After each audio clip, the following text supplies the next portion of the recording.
अगर तुम्हें सिर्फ 6 वादे करने को कहा जाए, क्या तुम निभा पाओगे?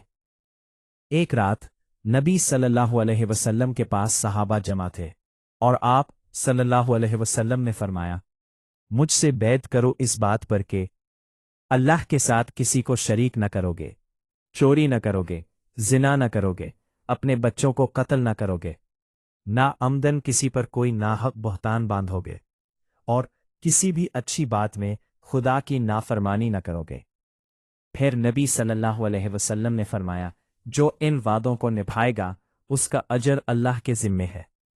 और अगर कोई गुनाह हो जाए और दुनिया में सज़ा मिल जाए तो वो उस गुनाह का कफ़ारा बन जाता है, और अगर अल्लाह तुम्हारा गुनाह छुपा ले तो फैसला सिर्फ अल्लाह के हाथ में है।